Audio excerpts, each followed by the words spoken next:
Rahmatullah wabarakatuh.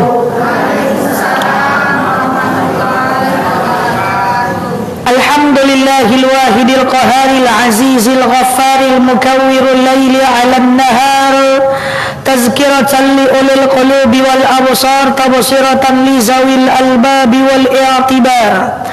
Walhamdulillahilladzi nahmaduhu nasta'inuhu nastaghfiruh wa na'udzu billahi min syururi anfusina wa min sayyiati a'malina may yahdihillahu fala mudilla lahu wa may yudlilhu fala hadiyalah. Nashhadu an la ilaha illallah nashhadu anna muhammadan abduhu wa rasuluh la nabiyya ba'da amma ba'd. Kama qala Allah ta'ala azza wa jalla fi kitabihil karim. Na'udzu billahi minasy syaithanir rajim. Bismillahirrahmanirrahim. Ya ayyatuhan nafsul mutmainnah irji'i ila rabbiki radiyatan mardiyah fadkhuli fi ibadi wadkhuli jannati al-ayah.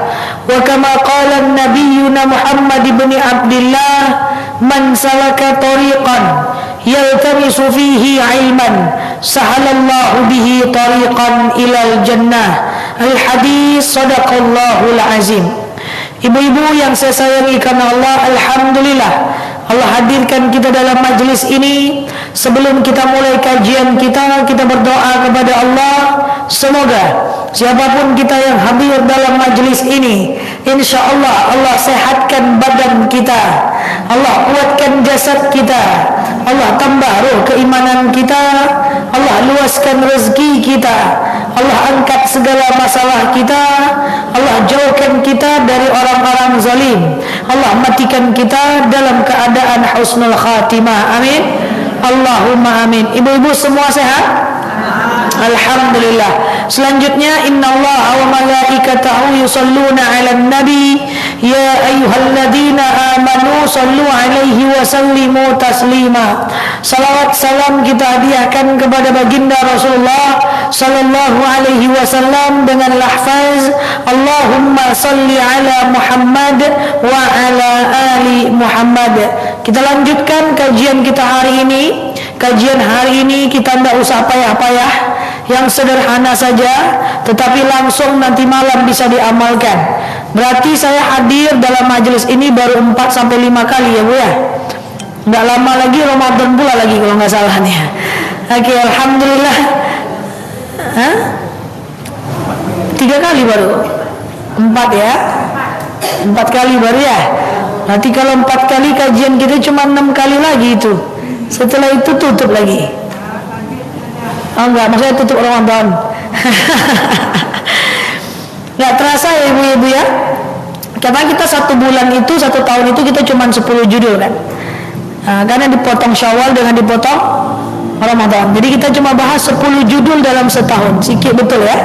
Oke, nggak apa-apa, kita bahas yang ringan-ringan saja hari ini. Kita akan membahas tentang sunnah, adab mau tidur, bangun tidur, mau makan dan seterusnya. Kita bahas ini supaya tidur kita berbeda, makan kita berbeda, bangun tidur kita berbeda. Hal yastawil ladzina ya'lamuna ma la ta'lamun. Semua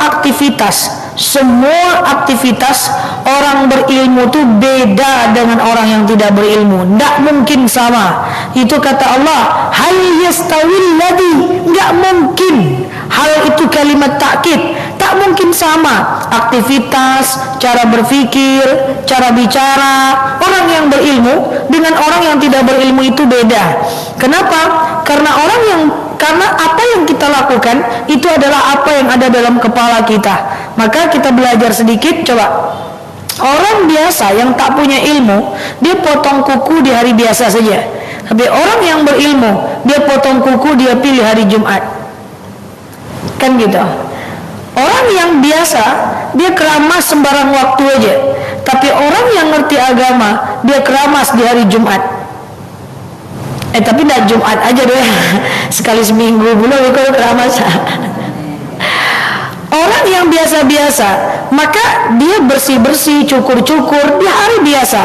Tapi orang yang punya ilmu, dia cukur-cukur, bersih-bersih, itu di hari Jumat. Itu beda sekali. Karena orang yang berilmu, dia tahu titik nabi dalam sebuah ibadah. Coba, ibu kalau sakit-sakit badan, ibu minta urutkan sama anak, udah berkeringat dia menginjak perut ibu tuh, menginjak punggung ibu, enggak juga terasa. Injak perut makna, udah bergayang dia di atas. Injak punggung makna, udah diinjak nih, enggak terasa dong. Diinjak punggung sama anak, badan lagi pegal-pegal, enggak berasa. Coba pergi ke tukang urut, kena jempolnya itu tepeki kita. Kenapa? Enggak sampai dia nginjak, kena jempolnya aja kita, wih sakit bu, kata kita. Kenapa? Dia tahu ilmunya, dia ngerti uratnya. Paham? Nah, sama dengan kita dalam agama ini gitu juga. Ibadah itu mesti tahu strateginya supaya kita ini ibadahnya besar pahalanya di mata Allah, termasuk tidurnya. Jadi begini, mulai malam ini ibu tidak boleh lagi tidur, kalau bahasa Minangnya di mano tabariang di situ tekalo, tidak boleh lagi. Habis menonton dangdut akademia tekalo, tidak boleh lagi. Habis menonton Ikatan Cinta, itu judulnya. Oh enggak ya, enggak tahu juga ya. Ada lagi tuh film itu enggak? Oh ada, semangat ibu jawab ya. Habis nonton Suara Hati Istri itu tidur, tak boleh. Orang Islam yang beriman, berilmu, tidurnya harus dipersiapkan. Nah, bagaimana cara mempersiapkannya? Sunnahnya, yang pertama, ketika mau tidur dia berwudu dulu. Apa tujuan kita berwudu? Tujuan kita berwudu adalah kita nggak tahu seberapa panjang umur kita. Jangan-jangan ketika tidur Allah cabut nyawa kita. Maka ketika Allah cabut nyawa kita saat tidur, kita dalam kondisi berwudu, maka insya Allah mati kita mati syahid. Oh ustazah, kan habis kami ngambil wudu kami tertidur kan kami batal wudunya ustazah. Betul, tapi fokusnya bukan pada yang membatalkan wudunya. Fokusnya adalah mengambil wudu, dan ketika dia tertidur dalam keadaan berwudu, maka dia meninggal, matinya mati syahid. Mau? Oh mau lah. Apa itu mati syahid? Tidak merasakan sakitnya mati, tak ada hari perhitungan, langsung masuk surga. Masya Allah, tentu ini mimpi kita bersama. Dunia ini cukuplah kita berpayah-payah. Kalau bisa meninggal masuk surga lah kita. Ini dunia udah payah luar biasa. Akhirat masuk neraka pula, onde-onde, tidak mungkin. Ya, kita pengen mati syahid. Oke? Kita ngambil wudu. Setelah kita ngambil wudu, kita ngapain? Kita duduk di tempat tidur kita, duduk ya. Duduk, lalu tengadahkan tangan sampai tidak ada udara antara satu kelingking dengan kelingking lain. Coba angkat tangannya. Sampai tidak ada udara antara satu kelingking dengan kelingking lain. Lalu kemudian kita ngapain? Kita baca doa mau tidur belum lagi. Kita baca kecapek lalu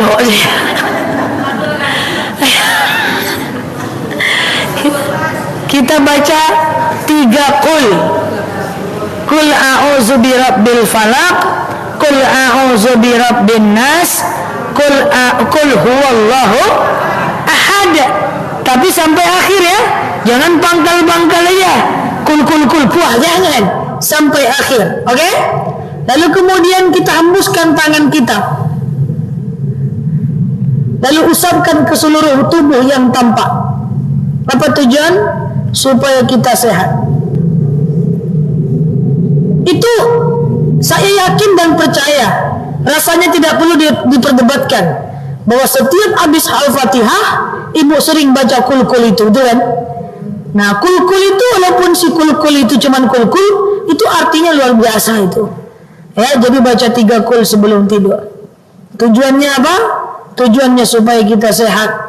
Suatu ketika Rasul nanya kepada Ali, kenapa kamu selalu sehat?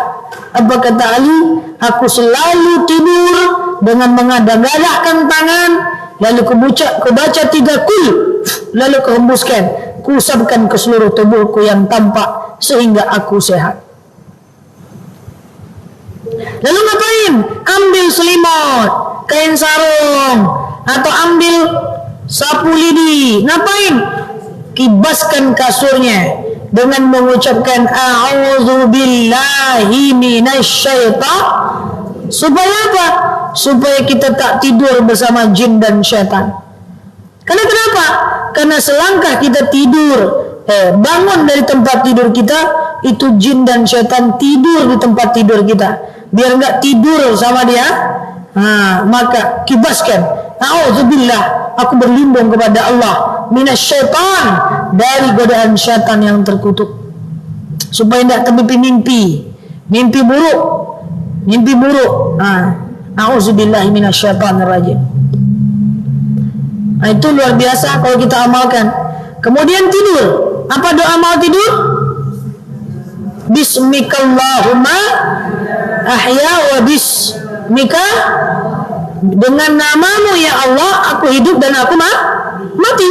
Lalu tidurlah menghadap kiblat. Sekarang saya tanya, tidur ngadap kiblat itu, nih di meja saya kan mimbar nih kiblat nih.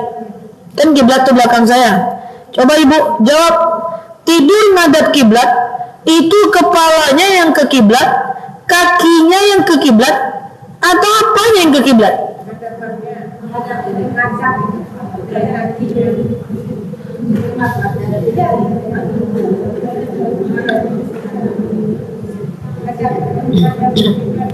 Tidur menghadap kiblat itu adalah tidur di atas lambung, tangan kanan ke bawah, tangan kiri di atas, miring ke kanan, upayakan kanan itu kiblat. Oke? Coba kalau di sini adalah kiblat, ibu tidur di situ, mana kepala?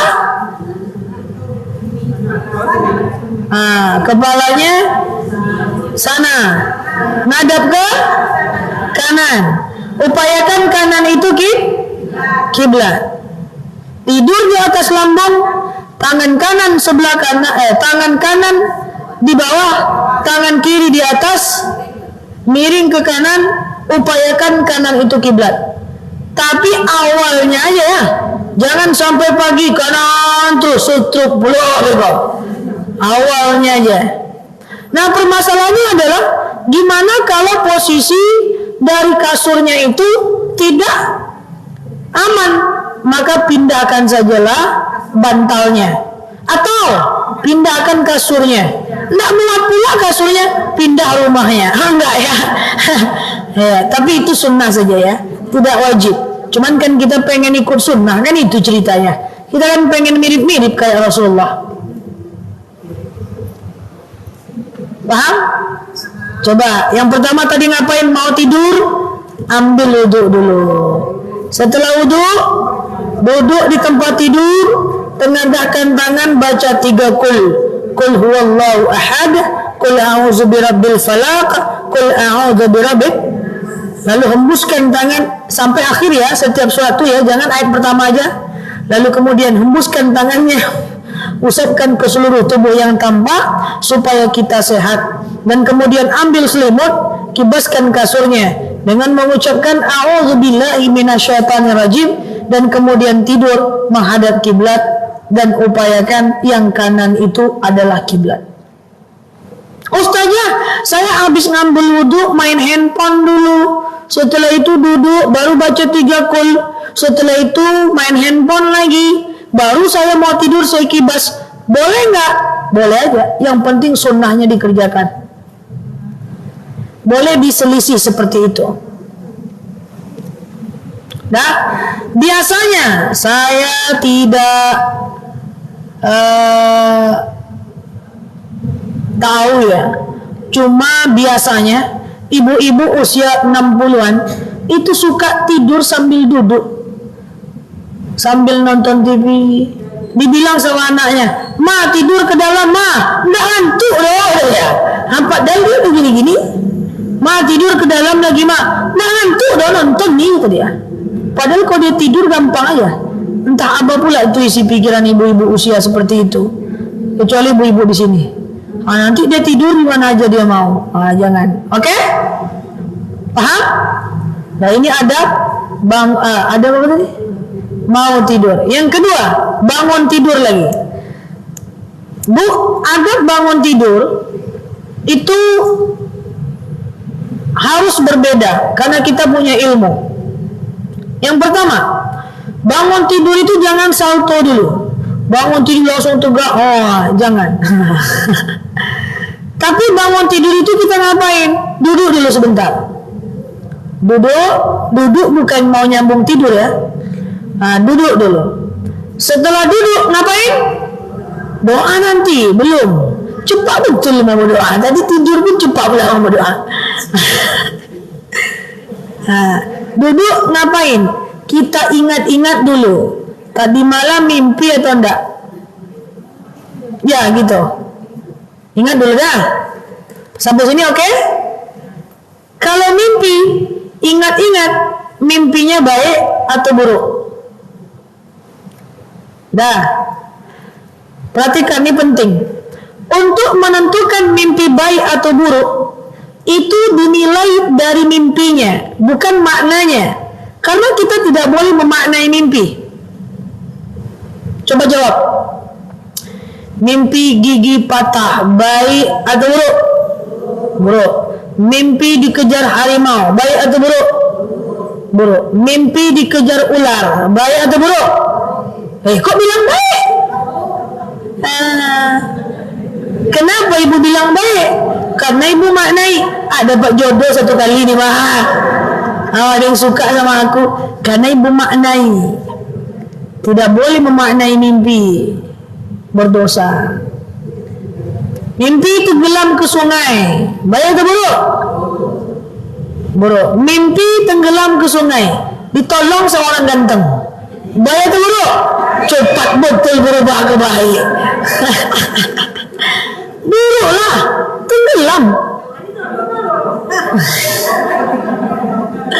Mimpi tenggelam ke sungai, baik buruk? Buruk. Oke. Mimpi orang ramai-ramai datang ke rumah, baik buruk? Kok serak-serak jawabannya? Kenapa? Tengok mimpinya. Kalau orang ramai-ramai demo itu buruk. Kalau orang cuma datang itu baik. Jadi ditengok kenyataan mimpinya aja, bukan maknanya. Oke? Kalau mimpinya mimpi buruk, ibu ngapain? Ibu ucapkan a'udzubillahi minasyaitonir rajim. Kita berlindung kepada Allah dari godaan syaitan yang terkutuk. Jangan, kenapa ya mimpi itu? Kenapa ya? Jangan, enggak boleh. Menabir mimpi itu enggak boleh ya. Termasuk syirik kecil. Enggak boleh. Oke, cukup kalau dia mimpi buruk, a'udzubillahi minasyaitonir rajim, lalu kemudian menghadap ke kiri, meludah 3 kali. Puah. Tapi pura-pura aja. Jangan betulan terbangun babang tu nanti. Ngapa kau meludah? Ustaz nilai nyuruh kacau kita. Meludahnya cuma isyarat aja 3 kali. Lalu kemudian setelah itu bangun dengan membaca doa bangun tidur. Apa doa bangun tidur? Alhamdulillahilladzi ahyana ba'dama amatana wa ilaihin nusyur. Lalu jangan pernah ceritakan mimpi buruk kepada orang lain. Mimpi buruk kalau diceritakan akan jadi doa dan meresahkan kita. Mimpi buruk jangan cerita. Tunggu mimpi baik belum lagi. Minggu depan. Enggak minggu depan ya. Coba ulang lagi. Tadi pertama kali mimpi kita ngapain? Pertama kali bangun kita ngapain? Setelah duduk kita ngapain? Ingat-ingat tadi malam mimpi atau tidak. Kalau mimpi, dia mimpi buruk, kita ngapain? A'udzubillahi minasyaitonir rajim. Lalu kemudian menghadap ke kiri, meludah 3 kali. Isyarat aja. Lalu bangun dengan baca doa bangun tidur, alhamdulillahilladzi ahyana ba'dama amatana wa ilaihin nusyur. Lalu jangan pernah ceritakan mimpi buruk kepada orang lain. Jangan ya. Karena mimpi buruk kalau diceritakan akan jadi doa. Sekarang mimpi baik. Mimpi dapat duit, baik buruk? mimpi ketemu Ustazah Nela, baik buruk? Kalau buruk pulang ya. Baik ya. Kalau mimpinya mimpi baik, maka ucapkan, ya Allah, kabulkan mimpiku ya Allah. Bahasa Arabnya Allahumma istajib. Tapi udahlah bahasa Indonesia aja. Ya Allah, kabulkan mimpiku ya Allah. Bangun, baca doa bangun tidur, dan cepat ceritakan mimpi baik kepada orang lain. Kalau mimpi baik diceritakan akan jadi doa. Tidak apa-apa, kita ngambil makna doanya.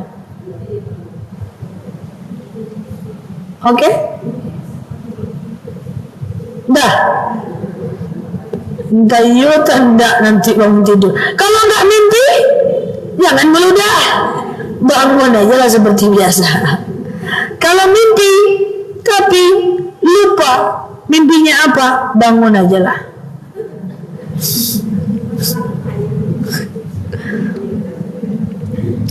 Jadi sebisa mungkin mimpi itu ibu maknai sesuai dengan konteksnya. Mimpi nikah baik buruk? Mimpi nikah baik buruk? Tergantunglah, kalau ibu nikah jadi buruk lah dia.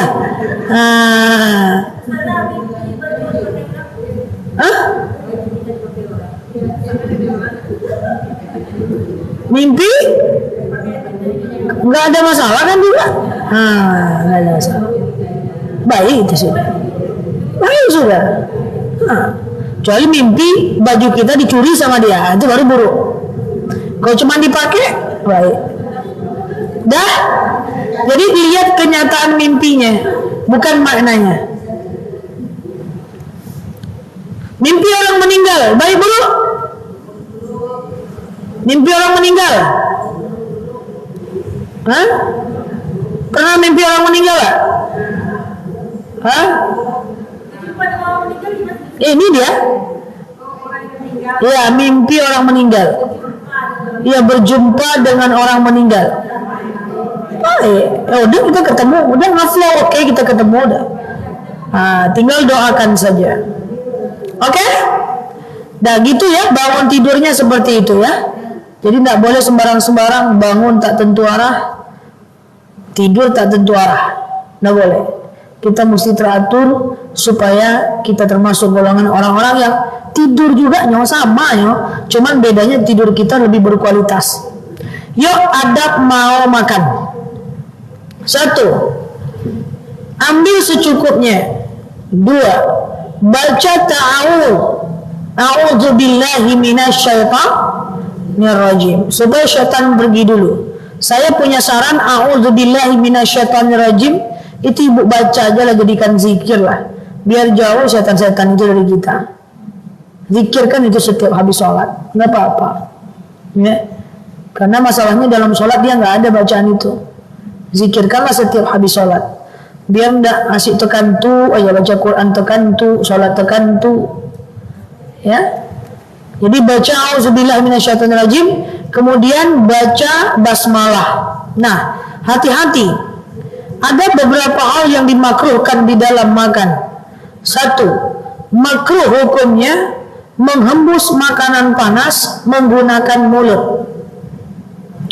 Jadi kalau ada bakso panas, makruh dihembus. Apa itu makruh? Dikerjakan boleh, tapi Allah tidak suka.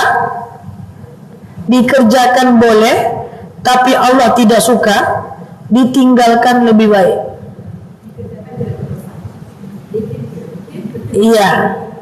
Dikerjakan tidak dosa, tapi Allah tidak suka. Ditinggalkan lebih baik. Nah, apa yang makruh? 1. Menghembus makanan panas menggunakan mulut. Makruh.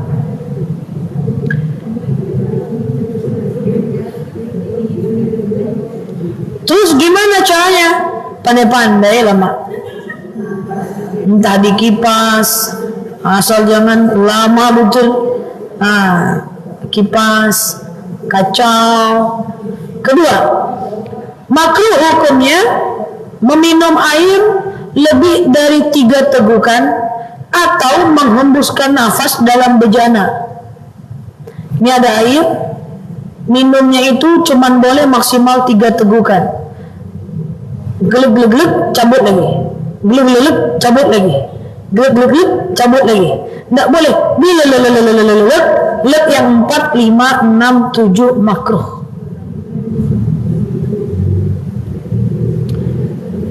Sebenarnya, nih saya pelan-pelan aja, nih agak sulit nih. Sebenarnya minum itu cuma boleh 1 tegukan saja. Rasulullah kalau minum 1 tegukan dengan kayak gini caranya. Bismillahirrahmanirrahim. 1 tegukan lepas. Alhamdulillahirabbil alamin. Bismillahirrahmanirrahim. 1 tegukan lepas. Alhamdulillahirabbil alamin. Lalu sahabat protes. Waktu Rasul melakukan itu sahabat protes. Bagaimana kalau aku haid, kalau aku haus ya Rasulullah? Apa kata Rasul? Lakukan 3 kali tanpa mengeluarkan napas dalam bejana. Berarti Bismillahirrahmanirrahim, glek-glek cabut lagi. Bismillahirrahmanirrahim, glek-glek cabut lagi. Bismillahirrahmanirrahim, glek-glek cabut lagi. Karena kalau lebih dari 3 tegukan, kita pasti sesak napas, dan kalau kita menghembuskan napas dalam gelas, itu makruh. Oke? Nah, ingat nanti ya, jangan lupa. Makruh hukumnya makan dengan bercepak, apa namanya itu ya, berbunyi, baca pak. Rasul pernah makan bercepak, pernah. Jadi suatu ketika Rasulullah itu hijrah dari Mekah ke Madinah. Jadi di Madinah itu banyak orang-orang yang sayang dengan Rasulullah. Lalu banyak orang Ansor, orang tempatan di kota Madinah, itu yang mengajak Rasulullah makan. Rasul pilih orang yang paling susah. Nah itu Rasul. Kalau diajak makan, pilih yang paling bukan yang paling banyak kok. Nah yang paling susah. Dia ajak Rasul makan. Jadi waktu Rasul makan, lampu mati, saking miskinnya. Tapi dia ingin menjamu Rasulullah. Rasul pilih orang yang paling miskin. Tapi Rasul ingin menunjukkan bahwa makannya itu enak.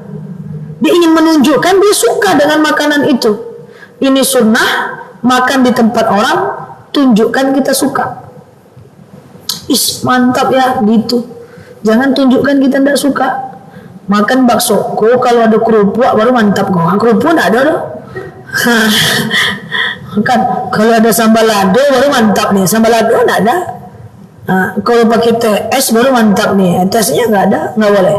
Jadi nikmati apa yang ada. Rasul makan, tapi Rasul ingin menunjukkan bahwa makannya enak. Lalu Rasul bercepak, menyenangkan hati ahlul bait. Tapi cuman sekali itu aja Rasul makan bercepak. Setelah itu tidak pernah lagi. So makruh hukumnya makan bercepak. Makruh hukumnya, ibu-ibu yang saya sayangi karena Allah, kalau kita makan berdiri atau dalam keadaan ya berdiri tegak. Ya, Ustazah kalau di pesta gimana? Pesta sekarang banyak di hotel-hotel yang tegak. Kadang-kadang kursinya nggak cukup. Caranya adalah tunggu orang itu selesai makan. Nggak juga dia selesai makan, duduk aja lah di sudut. Nggak ada masalah. Ditengok manusia lucu. Yang penting Allah suka dengan kita. Saya saja sering kok pergi pesta nggak ada orang duduk. Saya bilang mak ya, mak sudut ini kita duduk mak. Langsung orang ustazah, ya boleh, ya nggak apa-apa. Oke, gitu. Daripada berdiri, beli minuman ke minimarket, minum setelah duduk. Yang kita paling sayangkan, banyak orang pergi umrah minum zam-zam berdiri. Makanya saya selalu minum zam-zam itu di awal-awal saya bimbing semua. Yuk baca doa berdiri, minum, duduk semua. Duduk, minum. Coba, sayang betul kita. Kecuali tempatnya tidak memungkinkan untuk duduk. Setengah duduk nggak apa-apa. Oke? Nah, ibu-ibu yang saya sayangi karena Allah, Yang makruh ini banyak. Dalam kitab Ta'lim dijelaskan makruh hukumnya makan minum di gelas yang sudah sompel. Apa bahasa sompel? Sumbing. Ini kadang-kadang pakai gelas yang udah tanggal-tanggal telinga ya. Yang cantik-cantik disimpan.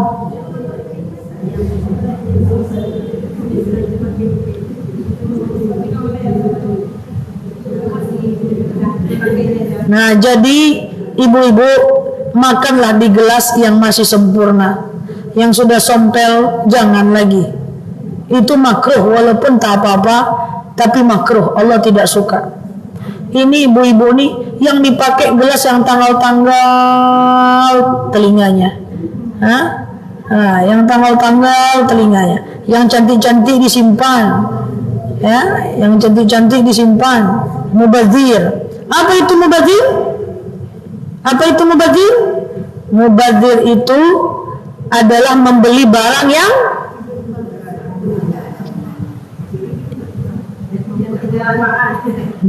mubazir itu bukan membeli barang yang mahal, tapi membeli barang yang tak terpakai walaupun murah. Ya Allah, nggak boleh bu, mubazir. Innal mubadzirina kanu ikhwanash syaitan.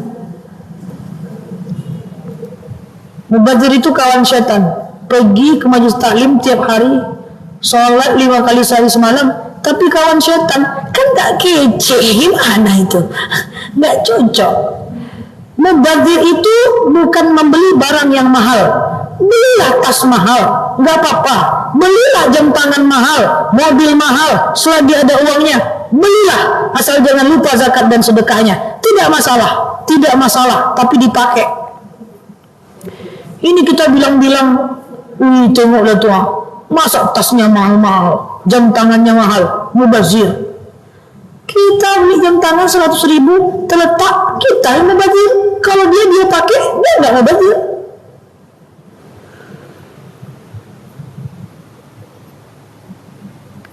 Kenapa? Aman? Enggak ada koleksi, nggak bisa, nggak boleh. Ya,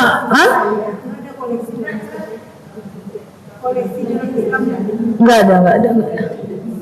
Make sure semua barang yang ibu pakai, yang ibu beli, ibu pakai. Kita membeli barang bukan karena kita ada uang, tapi karena kita memang pakai.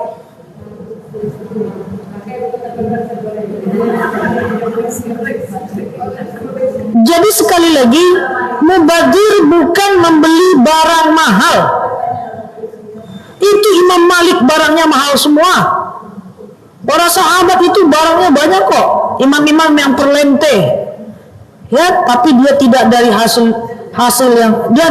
yang halal, dia pakai. Sedekahnya juga banyak. Jadi hati-hati, mulai hari ini pikirkan kalau belanja.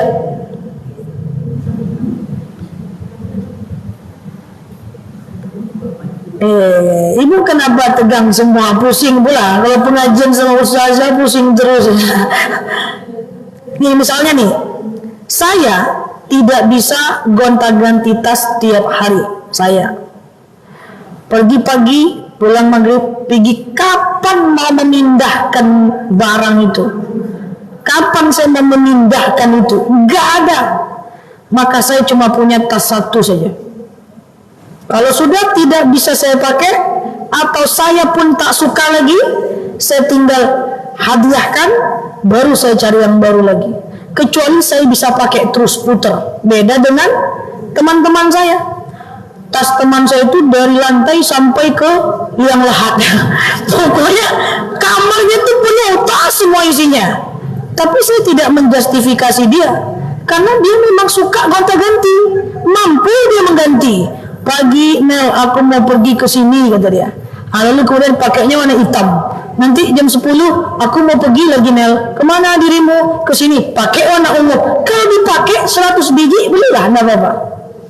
Tapi yang masalahnya itu adalah kalau tidak dipakai, itu berdosa. Ustazah, saya mau beli gamis. Ada gamis buy one get one. Oke. Ya udah belilah, kalau ada rezeki apa pula salahnya. Tapi yang lama tidak terpakai nih. Ya udah pakai yang lama, pakai yang baru. Tak terpakai nih, aku jangan keluar. Ya udah, yang lama kasih orang. Masa kasih orang? Ya udahlah, pakainya semua gantian. Nggak kok, ya udahlah, nggak usah beli baru. Udahlah gitu ya, bikin pusing. Ya masa kita mau barang kita menjadi hisab kita di hari akhirat? Dalam agama Islam, al-qalil al-afdal, sedikit lebih baik. Bahasa kampung saya, less is more. Jadi pastikan di rumah kita tuh barang yang kita pakai. Kita tidak diamanahkan untuk punya banyak barang. Lebih baik punya banyak uang sehingga banyak sedekahnya, banyak zakatnya. Orang kalau mau zakat banyak, rezekinya uangnya harus banyak. Kalau uangnya sedikit, zakat cuma 2,5%. Saya sampaikan itu terang. Dalam agama Islam, perbanyaklah rezeki, minta sama Allah dimapankan sehingga layak membayar zakat dalam jumlah yang banyak, sedekahkan, zakatkan, gitu. Bukan banyak barang. Ibu kok gitu kali mukanya nengok saya. Udah, damai lah kita bro. Saya kan cuma menyampaikan aja, jadi marah deh. Dalam agama Islam tuh banyakkan uang, bukan banyakkan barang. Loh, kenapa Ustazah kok ngomong banyak uang? Ya iyalah, ada zakat emas. Kalau banyak emasnya kan banyak zakatnya. Ada zakat tabungan, ada zakat penghasilan. Perbanyak aset nggak apa-apa. Ada zakat kos-kosan. Belum lagi kita sedekah, jual sedikit, bangun masjid, atau bangun gagak tuh. Ini enggak, buka lemari, timbang lemari itu saking banyaknya baju. Jadi gitu. Boleh belanja? Boleh. Aduh, saya itu bu, kalau payahlah. Saya pergi ya ke mall sama teman kemana gitu. Saya mau beli satu barang yang menurut saya bagus, katakanlah dompet. Aduh, ini dompet ini bagus banget ya.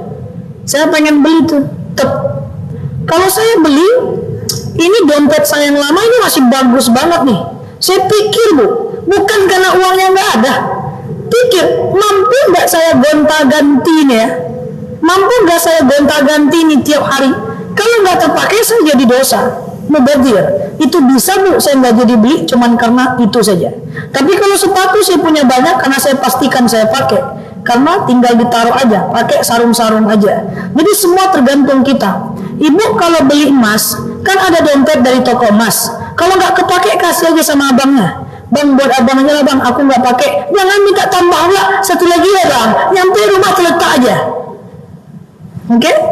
Terus boleh nggak kita memberikan barang yang dikasih orang ke kita kalau kita nggak pakai? Boleh nggak?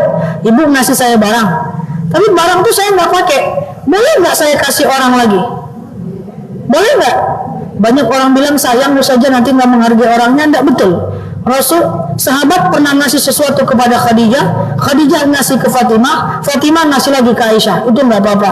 Dah, mulai sekarang dikontrol, nggak banyak rezeki nggak apa-apa, kontrol keinginan, silahkan belanja apapun, tapi jangan termasuk golongan orang-orang yang mubazir. Termasuk makan, belilah makanan yang benar-benar kita makan, kita habiskan, walaupun cuman air di gelas, itu makruh kalau kita nggak habiskan. Air gelas aqua di rumah habiskan satu persatu. Sedetil itulah ajaran Islam. Ini akhlak, bukan karena habis ya, enggak. Makan secukupnya, habiskan airnya. Ini penting. Inilah membedakan orang berilmu dengan orang yang tidak berilmu. Ini akhlak. Dalam akhlak ada hukum. Ya. Jadi yang tak terpakai di rumah, nanti pulang ke rumah tengok ya. Baju-baju kasih orang. Kalau mau beli, pertimbangkan dua hal, ada nggak rezekinya, atau lakukan yang kedua, dipakai atau tidak. Kalau mau dipakai, nggak suka dengan yang lama, bisa dijual atau dihadiahkan ke orang lain.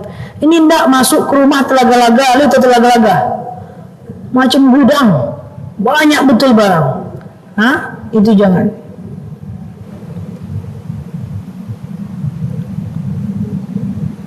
Nah, ibu cemberut kalau saya yang ceramah susah ya.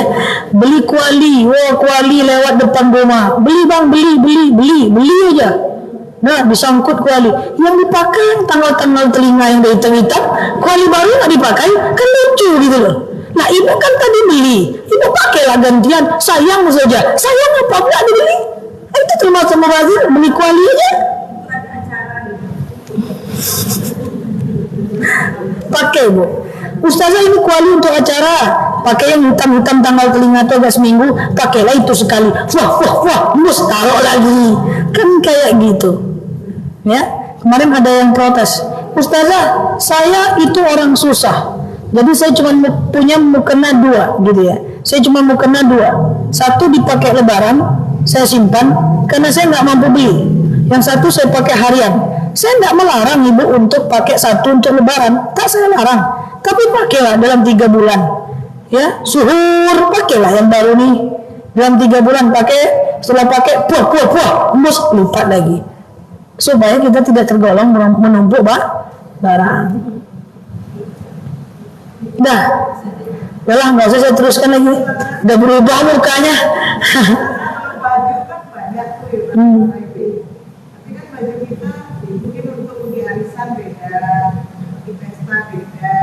Silakan, nggak apa-apa, pakai. Tapi apakah ibu yakin ini baju wirid, ini baju pesta, ini baju arisan, ini baju ketemu mantannya? Tidak apa-apa, silakan. Tapi benarkah itu? Atau sekedar alasan dan ternyata yang dipakai itu aja? Nah kan itu.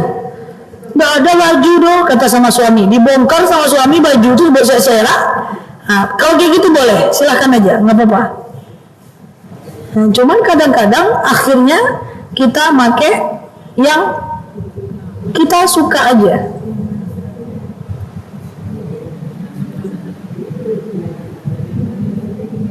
Boleh, terus nggak boleh punya baju banyak, boleh, pakailah. Boleh bu, pakailah. Dah ya, oke. Aduh sakit kepala. Demikian, semoga tidur kita lebih bermanfaat, bangun tidur kita bermanfaat, makan kita bermanfaat, jauh dari kemubaziran. Saya tidak melarang ibu-ibu untuk membeli, silakan saja, tapi pastikan dipakai. Ada satu lagi yang ketinggalan. Kadang-kadang agama Islam ini justru diamalkan oleh orang-orang non-muslim. Kalau kita lihat teori dari ibu-ibu Jepang, ya, ibu-ibu Jepang itu sangat Islami betul. Mereka kalau belanja ke pasar, mereka catat apa yang mau mereka belanjakan. Mereka sesuaikan harga uang yang dibawa dengan apa yang mau mereka belanjakan. Jadi mereka kalau belanja ke minimarket memang langsung nyari mau belanja apa. Kalau kita enggak, mau kemana? Caliak-caliak dulu. Lain yang direncanakan, lain yang terbelanjakan. Nah, sehingga terlalu banyak barang yang tidak dibutuhkan, cuman lapar mata saja. Ya, silakan beli, nggak apa-apa, punya handphone 3, tas mahal puluhan juta, jam, nggak masalah. Yang penting jangan lupa zakat, sedekah dan barangnya dipakai ya. Oke, demikian. Wallahu a'lam bishawab. Semoga bermanfaat. Ala hazihi niyyah. Al-Fatihah.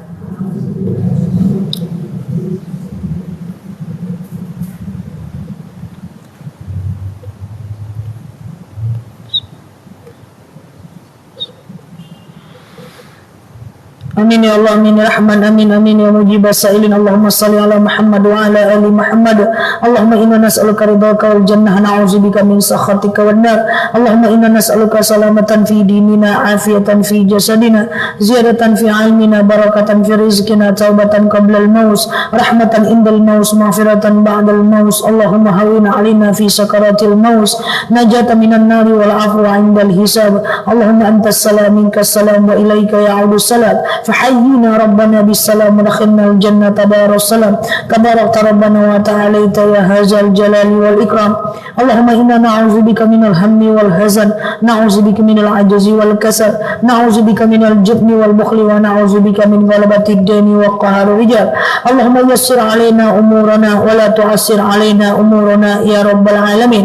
اللهم إن كان رزقنا في السماء فأنزله، وإن كان رزقنا في الأرض فأخرجه، وإن كان رزقنا ba'idan faqribuhu wa in kana rizquna haraman fatahhirhu wa in kana qalilan fakassirhu ya rabbal alamin. Allahumma rabbana anfa'na bima 'allamtana wa 'allimna ma yanfa'una. Allahumma rabbana hab lana min azwajina wa zurriyyatina qurrata a'yun waj'alna lil muttaqina imama. Allahumma ighfir lana dhunubana wal walidina warhamhuma kama rabbawna shighara. Allahumma khususan ila arwahi abaina wa ila arwahi ummahatina wa ila arwahi kulli muslimina wal muslimat. Allahumma ighfir lahum warhamhum wa'afi wa'fu anhum wa akrim nuzulahum wa wasi' madkhalahum wa ghsilhum bil ma'i wa salji wal barad wa naqihim min al khataaya kama yunaqqa sabul abyad min ad-danasi wa abdihum balan khairan min darihim wa ahla khairan min ahlihim ya rabbal alamin. Allahumma rabbana hab lana min zurriyyatina wa qurrata a'yuni waj'alna lil muttaqina imama. Allahumma rabbana la tadharna fardan wa anta khairul warisin ya rabbal alamin. Allahumma inna na'udzu bi kalimatillahi tammati min syarri ma khalaq. Allahumma innaka 'afuwun karimun tuhibbul 'afwa fa'fu anna ya rabbal alamin. Allahumma istajib du'ana ya Allah, istajib du'ana